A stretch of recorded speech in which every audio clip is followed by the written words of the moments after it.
Hello everybody, welcome yet again to another Derek's Live Chat Show. Thank you very much for joining us. Thank you very much for looking at this on YouTube. Today we've got some exciting points to share with you about goal setting. Goal setting is one of the most important things you can do. And of course it's not really setting because nothing's set in stone. It's the goals that you've got at the present time and how you want to achieve them. And I'm with Gabrielle Gachet today, who's going to share some neurolinguistic techniques, timeline and visualization, which also helps you with this. So what I'm going to do first is show you how I divide my goals up into, and I'm going to move this a bit closer, and as we get further down the flip chart, I'll move it down.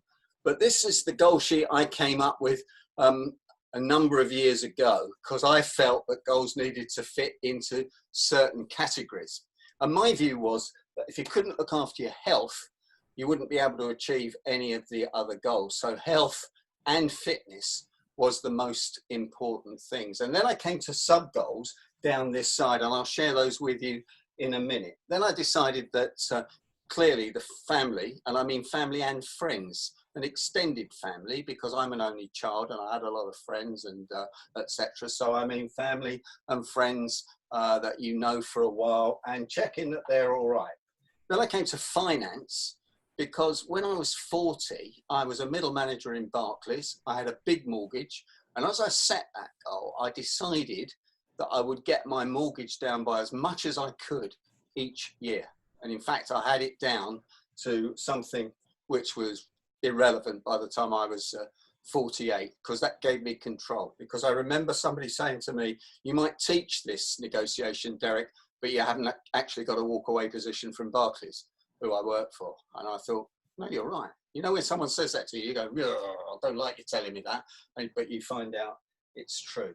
Then you come to the business issues, whatever that is, whether you work for yourself, whether you sell, whether you have multiple jobs, pluralism, I think that's called. Then I came to personal development, and I know that we're all passionate about personal development, but I put in some goals, like read 10 books a year, or go on 3 seminars, actually specific goals. Then I came to me time, going to watch Arsenal, going out on my bike, going down the coast because I love the sea and the smell of the sea.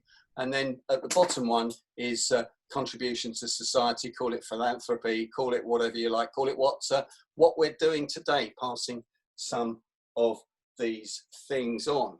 And then the next question is, how important are these things to you on a scale of 1 to 10, using the methods we've been talking about all along? It's a great guide to say, well, you know, is that a 7 or is it a 10? Or is the sub goals of that a 7 or is it a 10? Is the family, and what do I mean by family? You know, are you spending enough quality time with family? Are you listening? Are you listening to them? I remember at the time I had a couple of old aunts that lived on their own, and I made a goal to ring them once a week. And things like that. And then clearly finance, having a goal to, at that point, was to get the debt down and get the debt down in the cheapest way possible. There are so many people who don't understand about credit cards and how much they're paying on credit cards when you actually talk to them, etc. So all the way down there, is that a 10? Is that a 7? And they can't all be as important at the same time. When I wrote this book, The Amazing Secrets of How to Negotiate Your Salary, and I wrote this quite a long time ago because someone asked me to write a paper on salary negotiation, which actually I don't think is very difficult, salary negotiation, but I don't think anything's very difficult about negotiating because I've studied it. I wrote about it in about 4 pages, so I thought I'd better fill it out with a few other things, and I filled it out with those tips as well. So if you're interested in that sort of thing, it's all in there, and I can let you have a copy of it.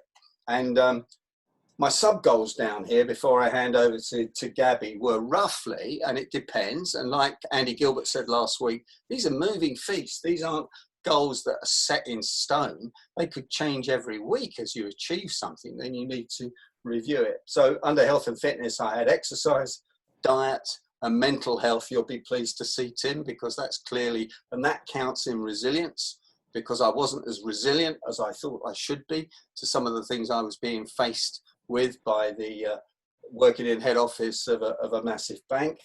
Family, set time for family, visit the family that you don't see. And I had a goal actually to see my son and my daughter. My son, some of you know, my son really wasn't very well about 20 years ago, and pop down and see him and make sure he looked all right. We can do that easier now on FaceTime. So I had a goal and to listen. And then on finance, what were my assets? What was my debt ratio? And what was my income? How could I get my income up? How could I get my debt down? And what were good assets to buy for the long-term benefit of the Arden family?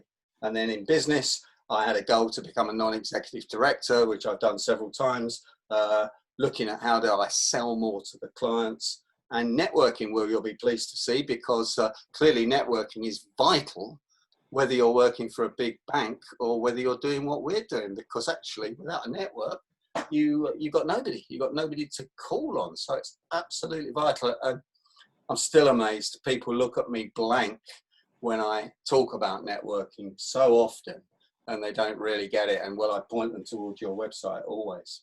And then personal development. Now I've got a goal to read 20 books a year at least, and to go as many workshops as possible.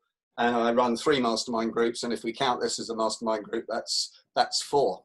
And actually, letting you into a secret, you've got to fix your own mastermind group in a way with the people that you want in it, and how you run, because you want high achieving people who you like, who are nice, who ask you the right questions in a nice way. And then me time, golf was one of the things I was keen on at one stage, but I'm not at all keen on golf now. I think it's a waste of time. So I've gone through that, the sea, and trips down to our holiday home in Swanage as much as possible, even if it's for one day, even if I go on my own, smell the sea, have a think, take my pad and sit by the sea and think about what I'm going to do. And then contribution to society, whatever you want to call that, charity, philanthropy. How do I help them? How do I donate my time in the most best way? So I say, no, I'm not going to stand outside Sainsbury's and shake a tin, but I'll coach the chief executive, or I'll work with the senior management team anytime you like, 24/7, because that's a much better way of doing it. And then, you know, the question, what can you do today? So that's the way I do it. And I'll be scoring those on 1 to 10 as well. Now I'm going to let Gabby share how she does her goal setting. And do you want the slides first, Gabby? Yeah, by all means.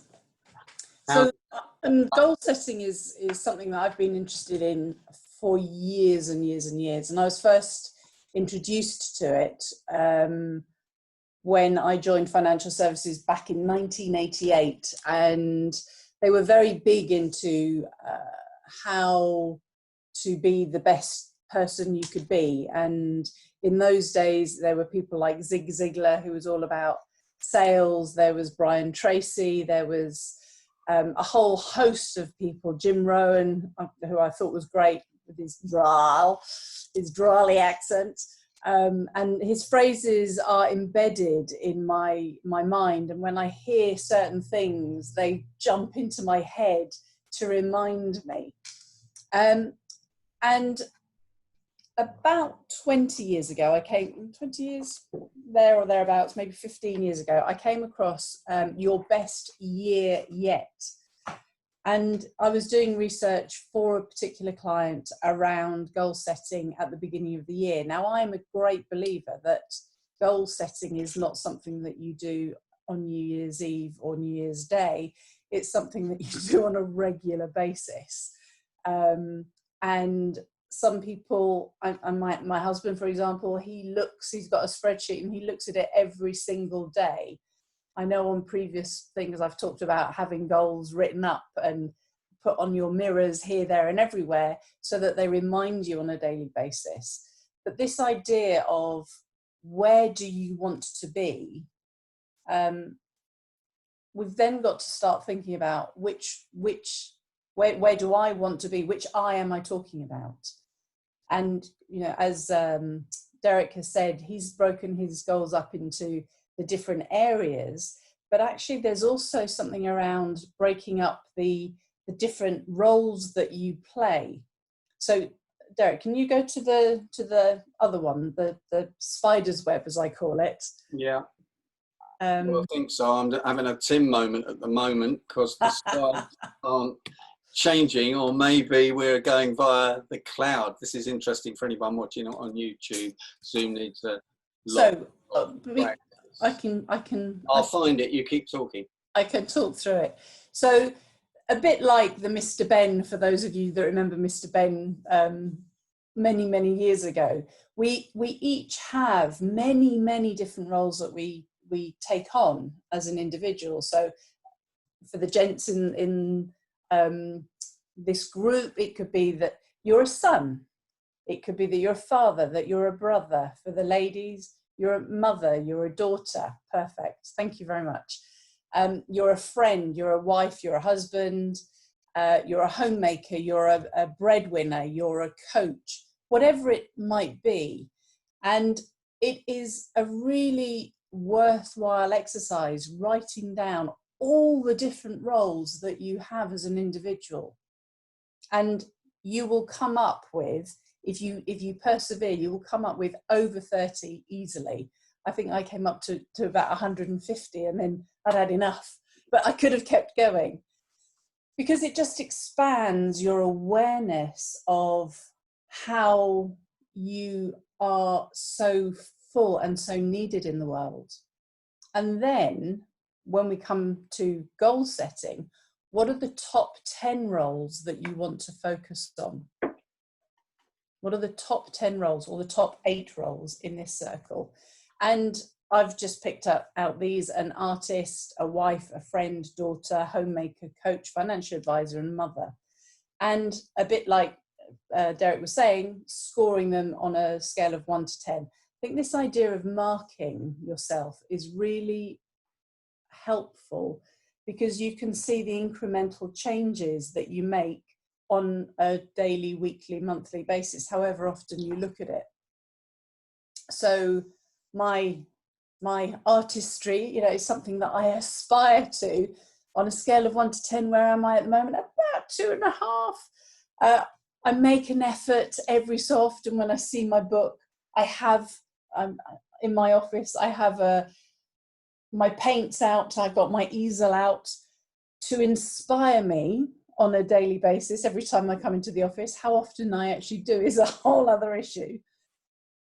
But just by having it on this, which you can see on the screen, but I do actually have it in the office here.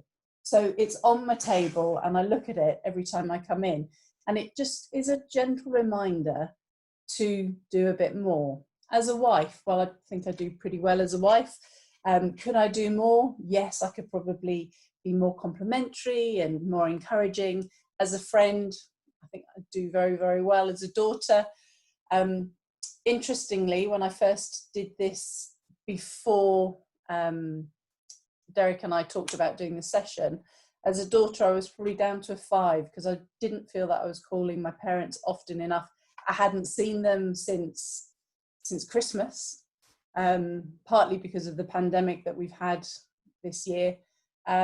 Since, though, I've seen them. I've actually been out and I've seen them. So that's gone up. Could I have spent more time with them? Yes, I could have done. So I'm not a 10 yet. There's still improvements. A homemaker, a coach, and so it goes on. But there's also something about visualizing what it is that you want to achieve. What does a 10 look like? What is included in a 10? And for that, there are some really worthwhile questions, which I know Derek likes always focusing on the positive. But actually, if we go to some of the questions for each of the roles, which is the slide that you had earlier, okay. And I don't know, perfect. Some really, really good quality questions that Ginny recommends. What did you accomplish as the particular role? And it's one of these exercises that I probably do an audit once every 6 months, and I'll sit down and go through each of the roles. And what have I accomplished? What have been my biggest disappointments within that role? But what have I learnt from it? And how have I personally limited myself, and what can I do to stop it? They're all really good questions for you to be asking. And then look at what are your values, and that creates a whole different dynamic. What are your values in being a father, a mother, a wife, a husband, a daughter, a son? And what roles do we play? We've already covered that. Which roles do you want to focus on? We've covered. And what are the roles? What are the goals for each of the roles? God, you can't say that very quickly. What are the goals for each of the roles? Because again, that then creates, and you can do spider webs on each of these things. And visualize yourself in it. So I was doing some coaching with a chap, and he had very clear goals. We'd done the business goals, we'd done the finance goals, and we were doing some goals around family and friends. And we talked about what are his top 10 goals for family and friends. And he said, well, you know, I can see that I'm going to have the boat, and we're going to have friends come over, and we'll be having a party on the boat and on the shore, and it's going to be fantastic. And I said, talk me through it. And the weather was fantastic. He could describe the boat. He could describe all of his friends and family. And I said, what about you? Are you in the picture? Are you visualizing you in the picture? And he kind of was going like this, looking at his own picture. He said, no. I said, so what? Is the only way that you're going to achieve this by dying and she gets your life cover? And it was a real shock. And he realized that actually he wasn't visualizing himself in his goals. It was through his eyes. So it's something to bear in mind. If you can visualize yourself in the picture, it can be very, very powerful. Obviously, seeing it from your eyes can also be powerful, but just make sure that you are in that picture. Gabby, that's great. If I can just come in there, that technique in neurolinguistics is called associated and disassociated, isn't it?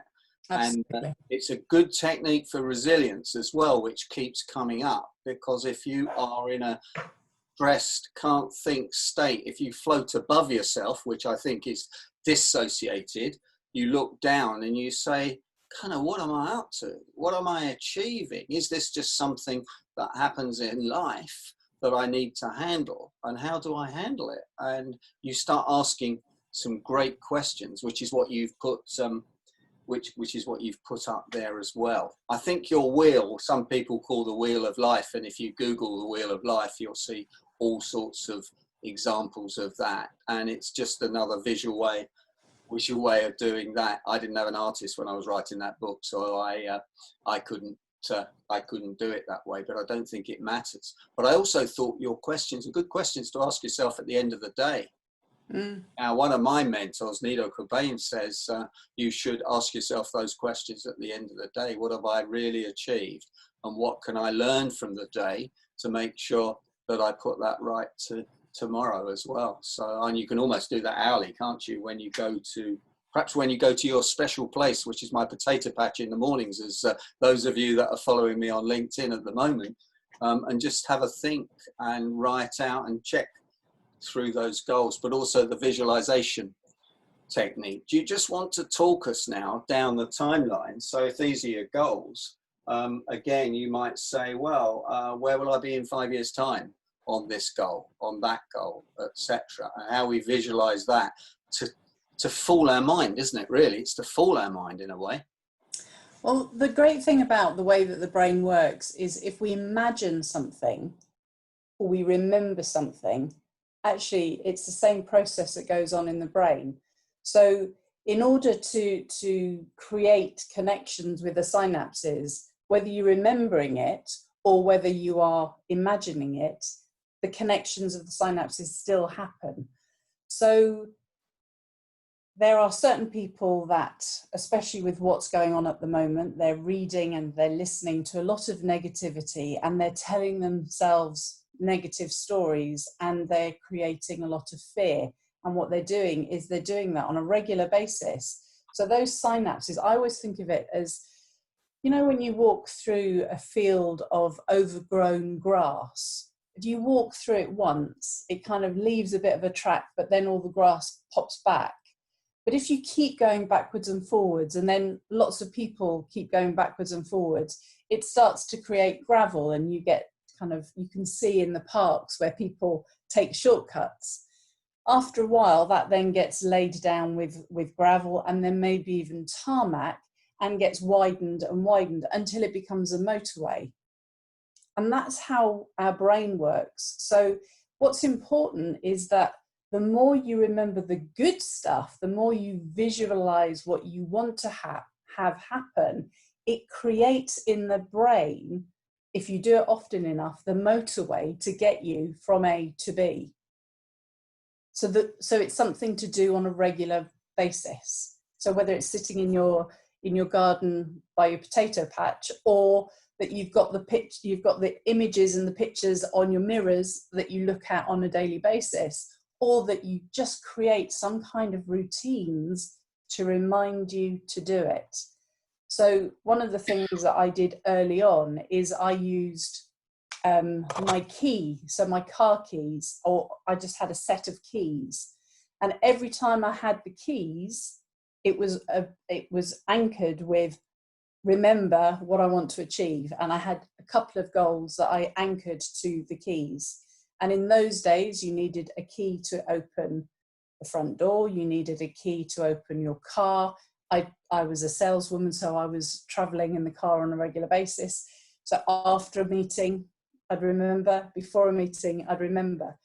So creating something that you use on a regular basis and connecting it with asking yourself a positive question can be very, very useful to allow you to remember what your goals are on a more regular basis. And that creates bigger neurons, doesn't it, or bigger wiring on an MRI scan. And of course, that's the beauty of keep reminding yourself of this. I know somebody who keeps the goals in his glasses case, so he reminds them, other people put them on, but it is the keep reminding. And then the reticular activation system, that part of your brain that focuses on what you want or what you don't want. If you keep telling it you don't want things, that's what you'll get. Focus helps us zoom in by all that reminder, all that repetition, and its repetition keeps coming up on this program, doesn't it? Now, it sounds wacky, but I can tell you it worked, because I had a goal to leave Barclays when I was 50, and I achieved it at 51, and it was at 40 I started going through those things, and people kept telling me, you'll never achieve that, it will never work, or you never do that. But I just said, no, I'm into Brian Tracy now and people like Zig Ziglar, and you can just think that if you want to. Gabby, the other thing is, isn't it, that you need to go down your timeline but talk in the present tense through all your senses, as if everything has already happened. So timelines will be something that some of you are familiar with, and something that is a kind of just jargon for others. And basically, it's, if you look, I actually get people to physically move. So I'm going to turn this around like so and stand up for a bit. So I look at and get people to imagine that on the ground in front of you, you have a line. So I get people to say, okay, so where is 5 years' time? Where is 10 years' time? And as the coach, I physically pick up their 5-year line and stretch it so that the 5 years becomes longer. And then 1 year, and we stretch it so that they can see a year in front of them very, very easily. What I then get people to do, and it's something that if you actually physically move, it does help. It makes a difference rather than doing it in your mind's eye, is imagine what you want to have happen and walk through imagining it happen. Then, having achieved it, you're at the other end, and you can look back at yourself today and say, okay, having achieved it, what are the lessons that I can learn? What's the information? What's the insight that I can give to myself to be able to get here more easily. And then pay attention to what comes up, because you'll suddenly think of, actually, if I speak to Derek, I might be able to get him to help me with this. And if I speak to so-and-so, they might be an extra resource. And you will be amazed at what your psyche will tap into to enable you to get there more easily. And it could be that whilst you thought you were going to go from A to B, actually the way that is going to be the easiest is to go that way or that way. But ask yourself the questions and you will get the insight as to the best way of achieving your goals. Brilliant. And that it comes back to networking again. If you've got a large network of people that you can ring up and talk to, ask questions. Will's always ringing me, Martin's always ringing me, just running things past me, and I do the same to them. Then you can do it. They won't come up with the right answers, but they'll get this working and thinking, won't it? So absolutely. And I'm amazed just how many people don't ring other people in this day and age. So whoever's watching this on YouTube, ring somebody when you've watched this clip. I came across a visualization exercise that I use every morning, and I think it's fantastic. Don't know if it came from when I attended Richard Bandler's course in London or not, but the formula under NLP terms, and I'll explain this, is A external, V internal, and then K internal. So to translate that out of NLP jargon is, as you're waking up in the morning in alpha state or whatever it is, and we need to talk about alpha state in a minute, you just think, you switch your ears on and you listen to the sounds that you can hear. And generally I can hear the A3 road if I really switch these on, which you can't normally hear. I can hear the radiator maybe creaking in the winter, and possibly a train going along the train line, which is about a mile away, say at 6 o'clock, and a blackbird who's giving it this at this time in the morning. And then I go down my timeline till 8 o'clock at night, and I visualize the successful day that I've had, having achieved all those things that I wanted to achieve, having made all those phone calls, having run one of these, having written a book, or whatever it is. And then I go into my feelings, the kinesthetic, and I feel the feeling I get from achieving all that. Now, if you do that, let me tell you, I'm a skeptic. I'm not a cynic. I'm a open-minded skeptic. And I thought, yeah, right. Tried it, and it worked. And I went, wow, hang on a minute. Really? Yeah. So suddenly I want to get out of bed, start taking some action, and it works. So I just recommend it to the people watching this. Just try it. You switch on your listening, and then you visualize the end of the day down your timeline of achieved all those things you wanted to achieve, and then you feel the feeling that you get. And I get a rush of testosterone, adrenaline, or whatever. So there's no point lying in bed at that point.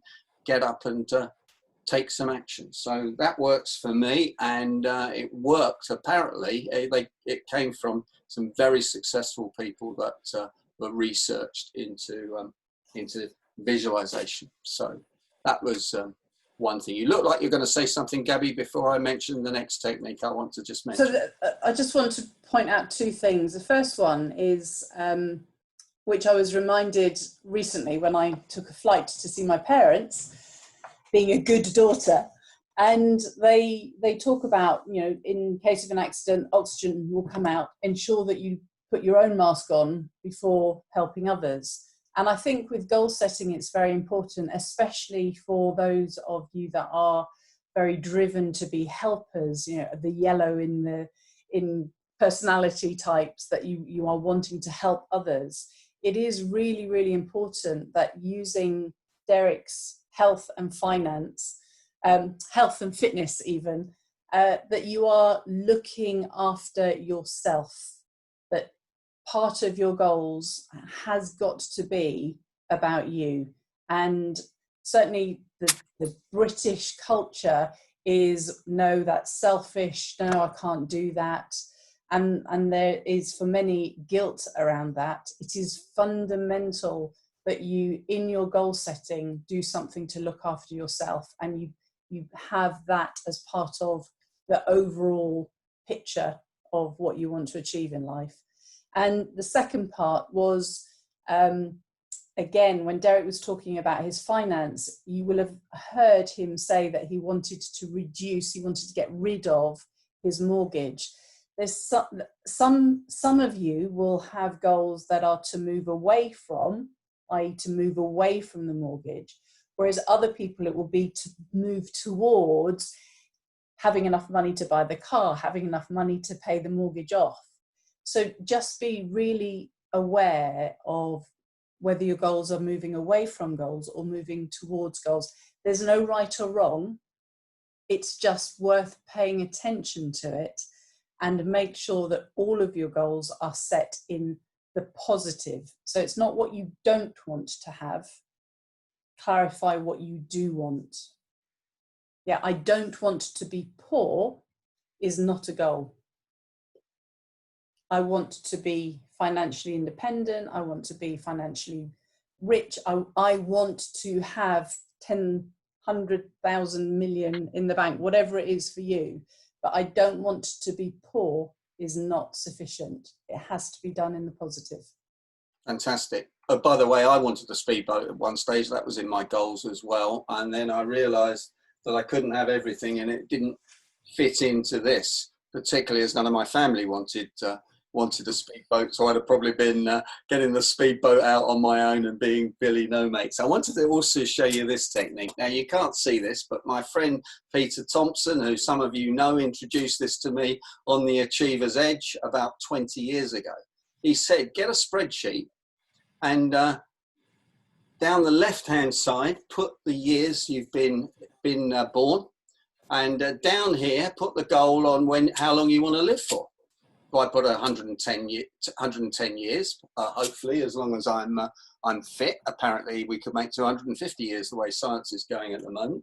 Put 100, and then he said, colour in where you are. Well, it's rude to ask a lady how old she is, but I've put Gabby down at 42 years and 6 months. She looks. I'll take that. She's going to take that. So that's a bit of luck. I got a result there. And then you can see, Gabby, how long you've got left if you've got a positive goal. Because I can remember when I had a really difficult job, thinking I'll be lucky to make another 10 years. And how sad's that? But that actually makes you think, why is that?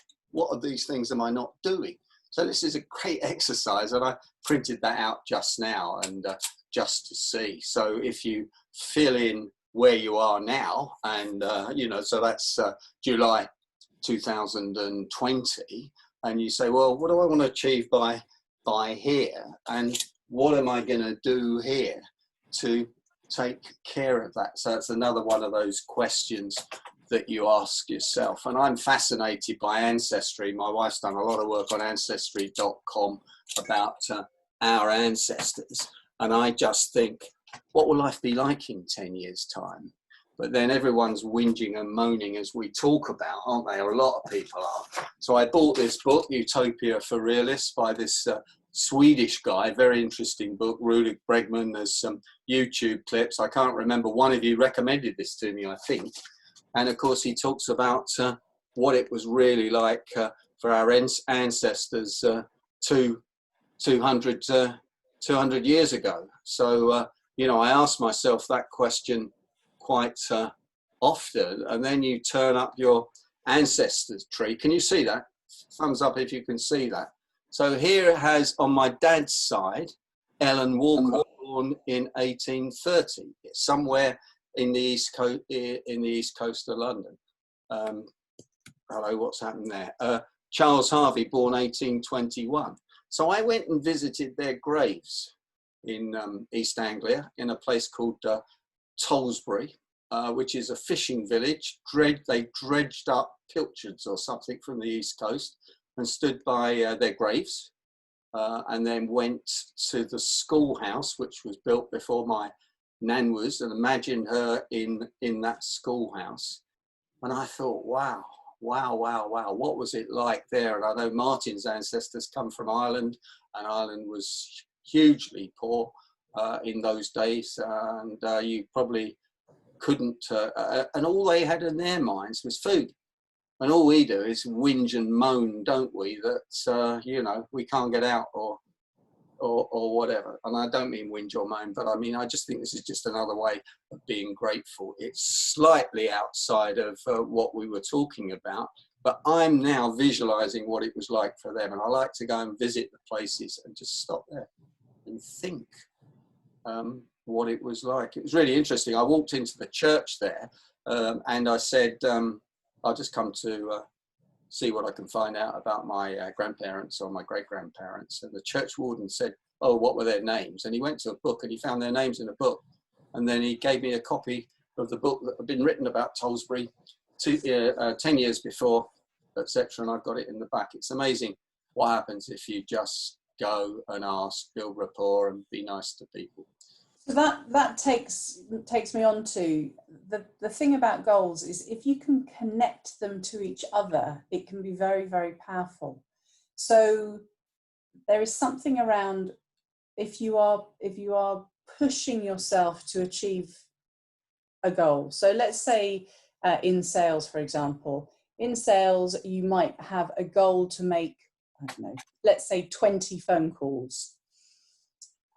So you're going to really push yourself. You're motivated. You visualize that you've done it. You're going to pick up the phone. You're going to make the phone calls. Once you've made the phone calls, what's going to be the pat on the back? What's going to be your reward?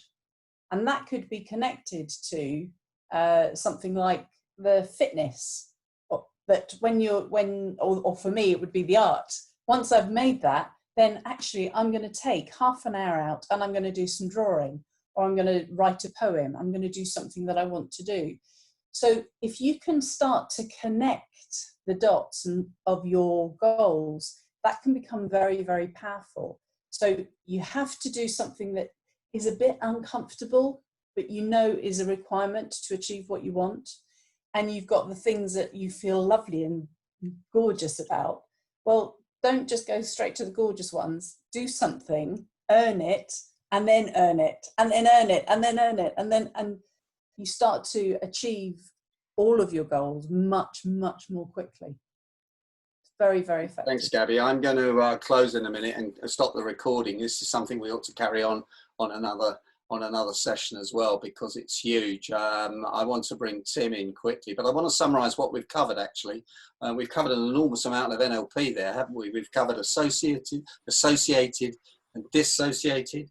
We've covered wiring in the brain. We've covered relaxation and some resilience techniques by floating above yourself. We've covered going down the timeline, and we've covered actually towards and away motivation, which is clearly a selling technique if you can pick up which ones. But as you said last week, and you were very careful to say this, Gabby, some of these techniques can be used for the wrong reasons, and that's very, very important that they're used for the right reasons, for the ethical reasons. And I was just going to ask Tim just to chip in for about a minute, Tim, because we haven't got much time. I want to stop the recording and then we'll pick this up in a couple of weeks' time as well. But Tim, you've got some views on this as well, haven't you, to support what we were saying?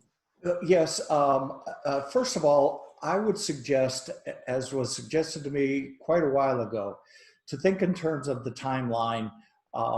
1 year is too little, too soon, and 5 years is too long. 3 years works very, very well.